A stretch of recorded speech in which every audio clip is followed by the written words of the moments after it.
Shalom, shalom. This week is Parshat Lech, and I'm going to be super duper quick. My daughter just got married, and I have a lot to do for Shabbat. So I just don't want to leave this week without saying something. So really quickly, one of the million lessons we can learn from Abraham.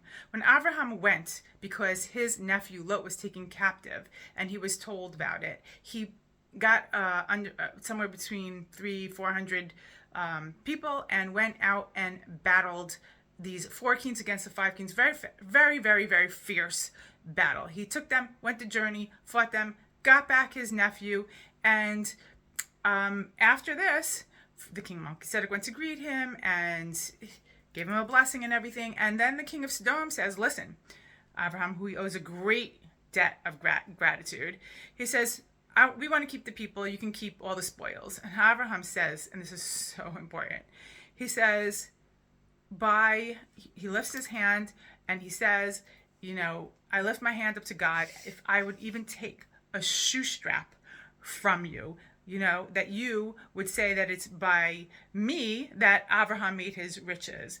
And he swears by the God who is, he says, Koneh Shemayim V'aretz, who owns, who created the heavens and the earth. Everything is God's, and he knows that it is God who makes everything, is God who's in charge of really who in the end ends up with spoils and riches and who doesn't. And he says, I don't want to be associated anything with this despicable, what Sodom and Amorah were like, these despicable people. I don't want their stuff. I don't want anything to do with them, and I don't want them to have any claim on me in the future. And so he thinks he has forethought, and it's in his very right in a war to take the spoils. And not only is it in his right, the king said you can take it, and he's said no, because he knows about evil, lying people. They're going to turn around and use it against him. So he's thinking ahead, and he makes this decision, and he goes over and above from what he has to, because he could have said, well, maybe, God made me win this war. God wants me to take these spoils. He says, no, these people are evil. They're going to flip this around on me the way evil people do, and I don't want anything to do with that. He has forethought. He thinks about the consequences of his actions, even if he's entitled to something. And we need to know that when we're entitled to something, not just to take it, say, will there be consequences to me doing this, even though I'm in the right?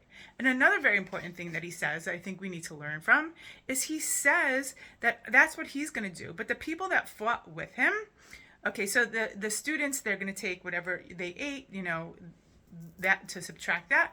But the great warriors that went out with him, he let them decide what they want to take and what they don't want to take. That's their decision, because like I said, it was within their right to take that, and he's going over and above. And you shouldn't speak for other people, or you shouldn't pressure other people. When other people do something extraordinarily difficult and side with you and help you in something, you have to let them make their decisions on their own.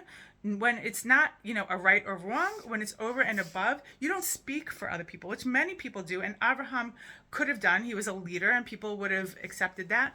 But he didn't want them to feel like, why did Abraham say that? We really deserve X, Y, and Z. He was letting them make their own decisions. And so when we do something, and we do something with people, never to speak for other people, even if you're a leader, and if other people deserve something, you have to let them decide if they want to take it or not. You don't decide that for them. And I think these are very, very important lessons, and one of the million things we can learn from Abraham. And with that, I'm gonna have to go.